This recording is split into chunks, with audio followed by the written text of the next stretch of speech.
Saul berumur sekian tahun ketika ia menjadi raja. 2 tahun ia memerintah atas Israel. Saul memilih 3.000 orang dari antara orang Israel. 2.000 orang ada bersama-sama dengan Saul di Mikmas dan di pegunungan Betel. Sedang 1.000 orang ada bersama-sama dengan Yonatan di Gibea Benyamin. Tetapi selebihnya dari rakyat itu disuruhnya pulang masing-masing ke kemahnya. Yonatan memukul kalah pasukan pendudukan orang Filistin yang ada di Geba. Dan hal itu terdengar oleh orang Filistin. Karena itu Saul menyuruh meniup sangkakala di seluruh negeri, sebab pikirnya, biarlah orang Ibrani mendengarnya. Demikianlah seluruh orang Israel mendengar kabar bahwa Saul telah memukul kalah pasukan pendudukan orang Filistin. Dan dengan demikian orang Israel dibenci oleh orang Filistin. Kemudian dikerahkanlah rakyat itu untuk mengikuti Saul ke Gilgal. Adapun orang Filistin telah berkumpul untuk berperang melawan orang Israel. Dengan 3.000 kereta, 6.000 orang pasukan berkuda, dan pasukan berjalan kaki sebanyak pasir di tepi laut. Mereka bergerak maju dan berkemah di Mikmas, di sebelah timur Bet Awen. Ketika dilihat orang-orang Israel bahwa mereka terjepit, sebab rakyat memang terdesak, maka larilah rakyat bersembunyi di gua, Keluk Batu, Bukit Batu, Liang Batu, dan Perigi. Malah ada orang Ibrani yang menyeberangi arungan sungai Yordan menuju tanah Gad dan Gilead. Sedang Saul masih di Gilgal dan seluruh rakyat mengikutinya dengan gemetar.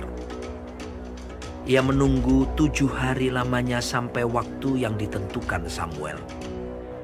Tetapi ketika Samuel tidak datang ke Gilgal, mulailah rakyat itu berserak-serak meninggalkan dia. Sebab itu Saul berkata, bawalah kepadaku korban bakaran dan korban keselamatan itu. Lalu ia mempersembahkan korban bakaran.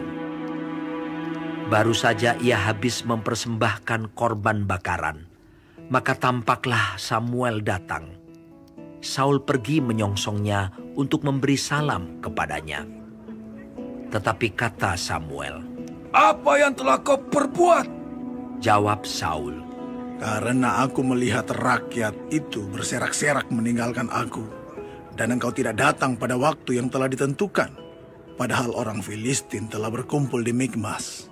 Maka pikirku, sebentar lagi orang Filistin akan menyerang aku di Gilgal, padahal aku belum memohonkan belas kasihan Tuhan.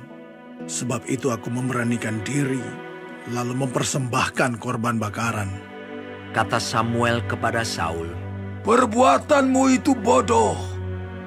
Engkau tidak mengikuti perintah Tuhan Allahmu yang diperintahkannya kepadamu. Sebab sedianya Tuhan mengokohkan kerajaanmu atas orang Israel untuk selama-lamanya. Tetapi sekarang kerajaanmu tidak akan tetap. Tuhan telah memilih seorang yang berkenan di hatinya, dan Tuhan telah menunjuk dia menjadi raja atas umatnya. Karena engkau tidak mengikuti apa yang diperintahkan Tuhan kepadamu.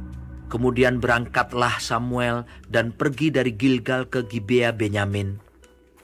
Tetapi Saul memeriksa barisan rakyat yang ada bersama-sama dengan dia itu, kira-kira 600 orang banyaknya. Saul dan Yonatan anaknya dan rakyat yang ada bersama-sama dengan mereka tinggal di Geba Benyamin, sedang orang Filistin berkemah di Mikmas. Maka keluarlah orang-orang penjarah dari perkemahan orang Filistin dalam 3 gerombolan. Gerombolan yang satu mengambil jalan ke Ofra, ke daerah Shual. Gerombolan yang kedua mengambil jalan ke Bet-horon. Dan gerombolan yang satu lagi mengambil jalan ke perbatasan yang menghadap ke lembah Zeboim, arah ke padang gurun. seorang tukang besi tidak terdapat di seluruh negeri Israel, sebab orang Filistin berkata, "Jangan-jangan orang Ibrani membuat pedang atau tombak." Jadi semua orang Israel harus pergi kepada orang Filistin untuk mengasah mata bajaknya, beliungnya, kapaknya, atau aritnya masing-masing. Adapun bayarannya ialah 2/3 shikal untuk mata bajak dan beliung, dan 1/3 shikal untuk mengasah kapak dan untuk memasang kusa. Sehingga pada hari pertempuran itu, sebilah pedang atau lembing pun tidak terdapat pada seluruh rakyat yang ada bersama Saul dan Yonatan. Tetapi Saul dan Yonatan anaknya itu masih mempunyainya. Dan suatu pasukan pengawal orang Filistin telah keluar ke pelintasan gunung di Mikmas. Pada suatu hari, Yonatan bin Saul berkata kepada bujang pembawa senjatanya, "Mari kita menyeberang ke dekat pasukan pengawal orang Filistin yang di sebelah sana." Tetapi tidak diberitahukannya hal itu kepada ayahnya. Adapun Saul duduk di ujung Gibea di bawah pohon delima yang di Migron. Dan rakyat yang ada bersama-sama dengan dia itu kira-kira 600 orang banyaknya. Ahia, anak Ahitub, saudara Ikabod, anak Pinehas, anak Eli, imam Tuhan di Silo. Dialah yang memakai baju efod pada waktu itu. Tetapi rakyat tidak tahu tentang perginya Yonatan itu. Di antara pelintasan-pelintasan bukit yang dicoba Yonatan menyeberanginya ke arah pasukan pengawal orang Filistin, ada ujung bukit batu di sebelah sini dan ada ujung bukit batu di sebelah sana. Yang satu bernama Bozez, yang lain bernama Sene. Ujung yang satu berdiri di sebelah utara di tentangan Mikmas, yang lain di sebelah selatan di tentangan Geba. Berkatalah Yonatan kepada bujang pembawa senjatanya itu, "Mari kita menyeberang ke dekat pasukan pengawal orang-orang yang tidak bersunat ini. Mungkin Tuhan akan bertindak untuk kita, sebab bagi Tuhan tidak sukar untuk menolong, baik dengan banyak orang maupun dengan sedikit orang." Lalu jawab pembawa senjatanya itu kepadanya, "Lakukanlah niat hatimu itu. Sungguh, aku sepakat," kata Yonatan. Perhatikan, kita menyeberang ke dekat orang-orang itu dan memperlihatkan diri kita kepada mereka. Apabila kata mereka kepada kita begini, "Berhentilah sampai kami datang padamu," maka kita tinggal berdiri di tempat kita dan tidak naik mendapatkan mereka. Tetapi apabila kata mereka begini, "Naiklah kemari," maka kita akan naik. Sebab kalau demikian, Tuhan telah menyerahkan mereka ke dalam tangan kita. Itulah tandanya bagi kita.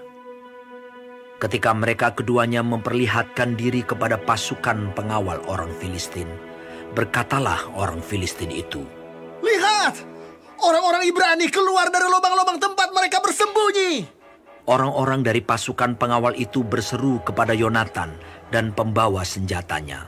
Katanya, "Naiklah kemari, maka kami akan menghajar kamu."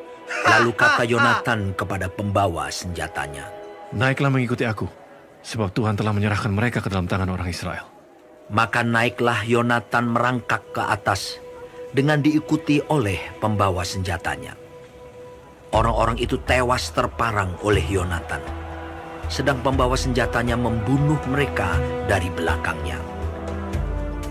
Kekalahan yang pertama ini yang ditimbulkan Yonatan dan pembawa senjatanya itu besarnya kira-kira 20 orang dalam jarak kira-kira setengah alur dari sepembajakan ladang. Lalu timbullah kegentaran di perkemahan, di padang, dan di antara seluruh rakyat.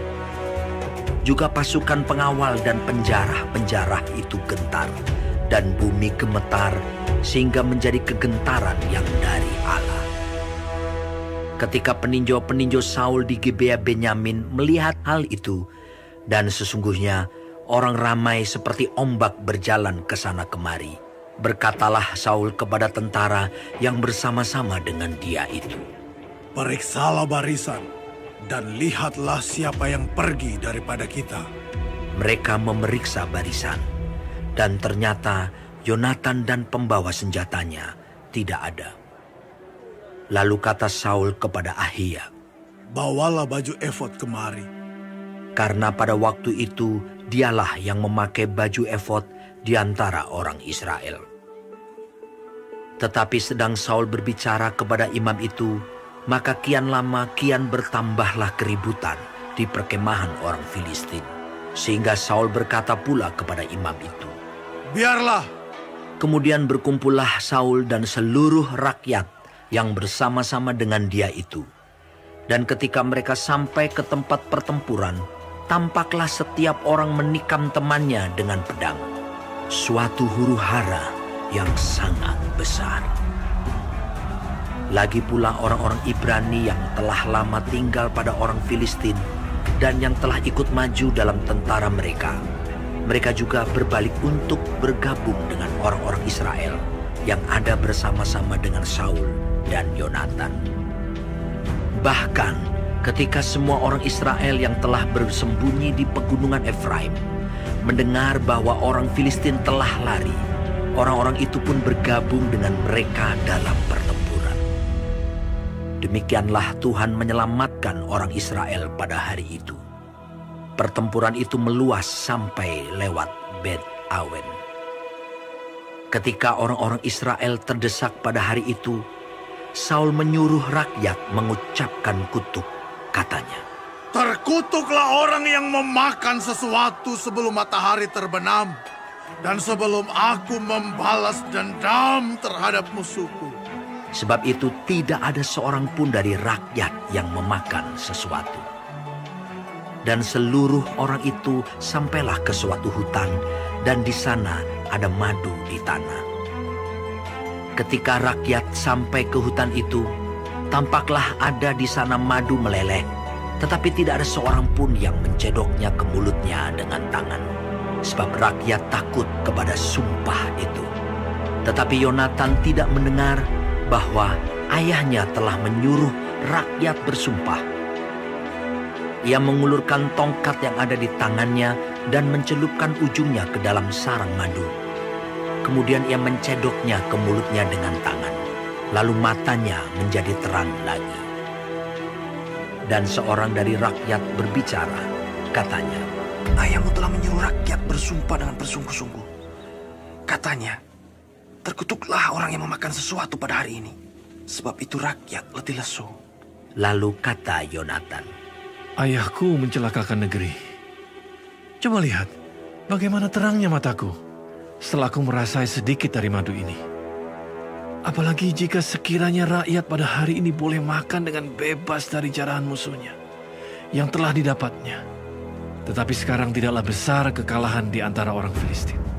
Dan pada hari itu mereka memukul kalah orang Filistin dari Mikmas sampai ke Ayalon. Rakyat sudah sangat letih lesu. Sebab itu rakyat menyambar jarahan. Mereka mengambil kambing domba, lembu dan anak lembu, menyembelihnya begitu saja di atas tanah dan memakannya dengan darahnya. Lalu diberitahukanlah kepada Saul demikian, "Lihat, rakyat berdosa terhadap Tuhan dengan memakannya dengan darahnya." Dan ia berkata, "Kamu berbuat khianat. Gulingkanlah sekarang juga sebuah batu besar kemari." Kata Saul pula, "Berserak-seraklah di antara rakyat dan katakan kepada mereka, setiap orang harus membawa lembunya atau dombanya kepadaku. Sembelilah itu di sini, maka kamu boleh memakannya. Tetapi janganlah berdosa terhadap Tuhan dengan memakannya dengan darahnya."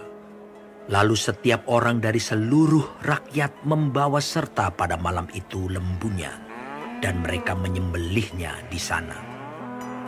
Saul mendirikan mezbah bagi Tuhan. Inilah mezbah yang mula-mula sekali didirikannya bagi Tuhan.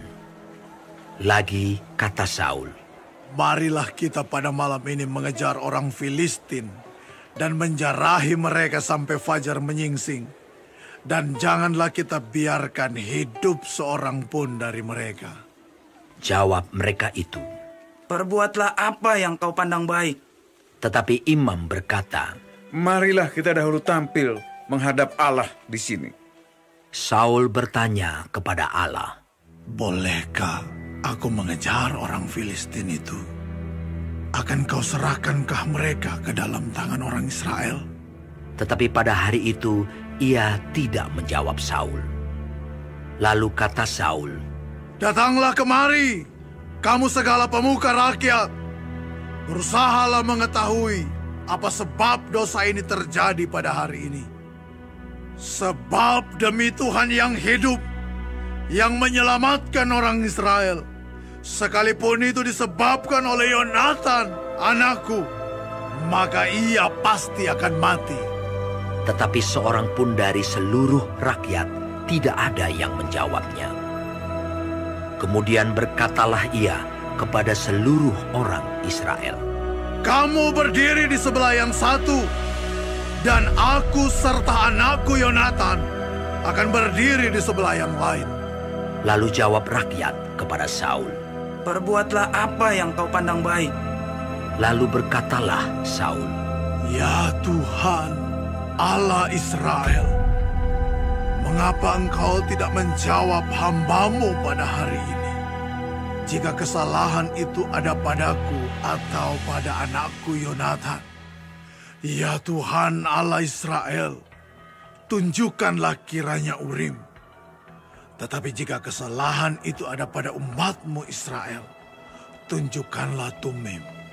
Lalu didapati Yonatan dan Saul, tetapi rakyat itu terluput. Kata Saul, buanglah undi antara aku dan anakku Yonatan. Lalu didapati Yonatan. Kata Saul kepada Yonatan, beritahukanlah kepadaku apa yang telah kau perbuat. Lalu Yonatan memberitahukan kepadanya. Katanya, memang aku telah merasai sedikit madu dengan ujung tongkat yang ada di tanganku. Aku bersedia untuk mati.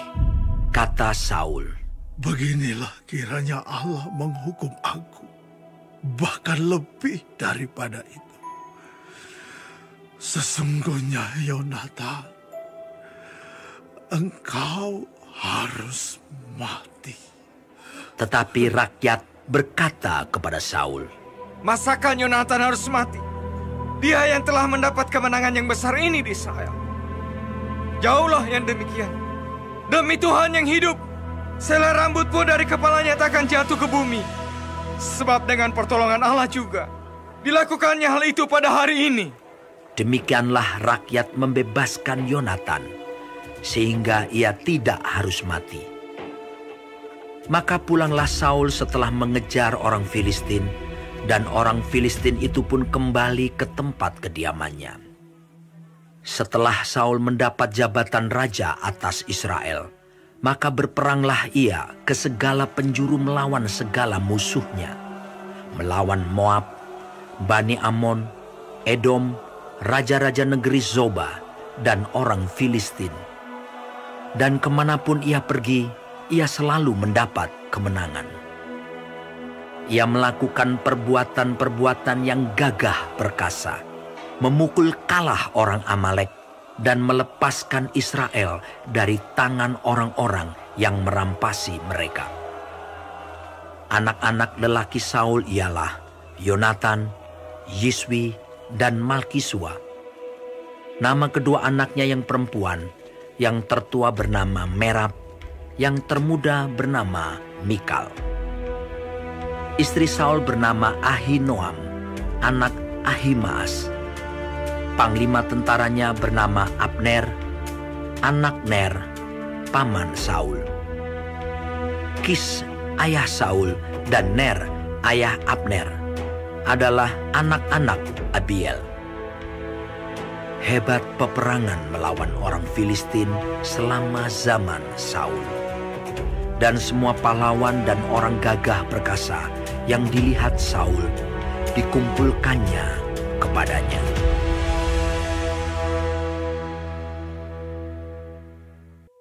Berkatalah Samuel kepada Saul, Aku telah diutus oleh Tuhan untuk mengurapi engkau menjadi raja atas Israel, umatnya. Oleh sebab itu, dengarkanlah bunyi firman Tuhan. Beginilah firman Tuhan semesta alam. Aku akan membalas apa yang dilakukan orang Amalek kepada orang Israel. Karena orang Amalek menghalang-halangi mereka ketika orang Israel pergi dari Mesir. Jadi, pergilah sekarang, kalahkanlah orang Amalek, tumpaslah segala yang ada padanya, dan janganlah ada belas kasihan kepadanya. Bunuhlah semuanya, laki-laki maupun perempuan, kanak-kanak maupun anak-anak yang menyusu, unta maupun keledai. Lalu Saul memanggil rakyat berkumpul dan memeriksa barisan mereka di Telaim. Ada 200.000 orang pasukan berjalan kaki dan 10.000 orang Yehuda. Setelah Saul sampai ke kota orang Amalek, disuruhnyalah orang-orang menghadang di lembah. Berkatalah Saul kepada orang Keni, Berangkatlah, menjauhlah, pergilah dari tengah-tengah orang Amalek, supaya jangan kulenyapkan kamu bersama-sama dengan mereka. Bukankah kamu telah menunjukkan persahabatanmu kepada semua orang Israel ketika mereka pergi dari Mesir? Sesudah itu menjauhlah orang Keni dari tengah-tengah orang Amalek. Lalu Saul memukul kalah orang Amalek mulai dari Hawila sampai ke Syur yang di sebelah timur Mesir. Agag, raja orang Amalek, ditangkapnya hidup-hidup, tetapi segenap rakyatnya ditumpasnya dengan mata pedang. Tetapi Saul dan rakyat itu menyelamatkan Agag dan kambing domba dan lembu-lembu yang terbaik dan tambun. Pula anak domba dan segala yang berharga, tidak mau mereka menumpas semuanya itu. Tetapi segala hewan yang tidak berharga dan yang buruk, itulah yang ditumpas mereka. Lalu datanglah firman Tuhan kepada Samuel demikian.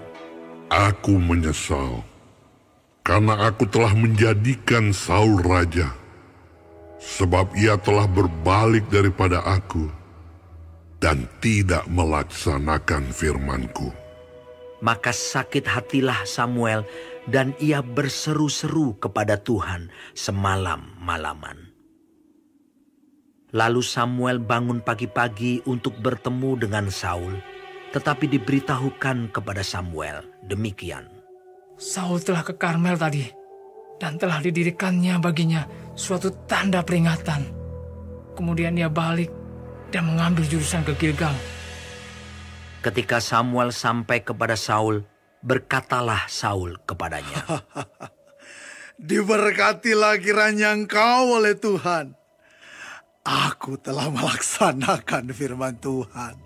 Tetapi kata Samuel, Kalau begitu, apakah bunyi kambing domba yang sampai ke telingaku dan bunyi lembu-lembu yang kudengar itu? Jawab Saul, Semuanya itu dibawa daripada orang Amalek, sebab rakyat menyelamatkan kambing domba dan lembu-lembu yang terbaik dengan maksud untuk mempersembahkan korban kepada Tuhan Allahmu. Tetapi selebihnya telah kami tumpas. Lalu berkatalah Samuel kepada Saul, Sudahlah, aku akan memberitahukan kepadamu apa yang difirmankan Tuhan kepadaku tadi malam. Kata Saul kepadanya, Katakanlah. Sesudah itu berkatalah Samuel, Bukankah engkau, walaupun engkau kecil pada pemandanganmu sendiri, telah menjadi kepala atas suku-suku Israel? Dan bukankah Tuhan telah mengurapi engkau menjadi raja atas Israel? Tuhan telah menyuruh engkau pergi dengan pesan, Pergilah, tumpaslah orang-orang berdosa itu, yakni orang Amalek, berperanglah melawan mereka, sampai engkau membinasakan mereka. Mengapa engkau tidak mendengarkan suara Tuhan? Mengapa engkau mengambil jarahan dan melakukan apa yang jahat di mata Tuhan? Lalu kata Saul kepada Samuel, Aku memang mendengarkan suara Tuhan dan mengikuti jalan yang telah disuruh Tuhan kepadaku. Dan aku membawa Agag, raja orang Amalek. Tetapi orang Amalek itu sendiri telah kutumpas. Tetapi rakyat mengambil dari jarahan itu kambing domba dan lembu-lembu yang terbaik dari yang dikhususkan untuk ditumpas itu, untuk mempersembahkan korban kepada Tuhan Allahmu di Gilgal. Tetapi jawab Samuel, apakah Tuhan itu berkenan kepada korban bakaran dan korban sembelihan, sama seperti kepada mendengarkan suara Tuhan? Sesungguhnya, mendengarkan lebih baik daripada korban sembelihan, memperhatikan lebih baik daripada lemak domba-domba jantan. Sebab pendurhakaan adalah sama seperti dosa bertenung, dan kedegilan adalah sama seperti menyembah berhala dan terafim. Karena engkau telah menolak firman Tuhan, maka ia telah menolak engkau sebagai raja. Berkatalah Saul kepada Samuel, Aku telah berdosa, sebab telah kulangkahi titah Tuhan dan perkataanmu. Tetapi aku takut kepada rakyat, karena itu aku mengabulkan permintaan mereka. Maka sekarang ampunilah kiranya dosaku. Kembalilah bersama-sama dengan aku, maka aku akan sujud menyembah kepada Tuhan. Tetapi jawab Samuel kepada Saul, Aku tidak akan kembali bersama-sama dengan engkau, sebab engkau telah menolak firman Tuhan. Sebab itu, Tuhan telah menolak engkau sebagai raja atas Israel. Ketika Samuel berpaling hendak pergi, maka Saul memegang punca jubah Samuel, tetapi terkoyak. Kemudian berkatalah Samuel kepadanya, Tuhan telah mengoyakkan daripadamu jabatan raja atas Israel pada hari ini, dan telah memberikannya kepada orang lain yang lebih baik daripadamu. Lagi sang mulia dari Israel tidak berdusta, dan ia tidak tahu menyesal, sebab ia bukan manusia yang harus menyesal.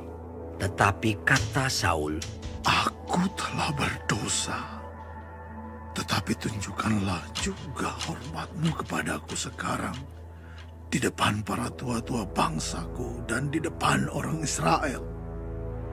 Kembalilah bersama-sama dengan aku, maka aku akan sujud menyembah kepada Tuhan Allahmu.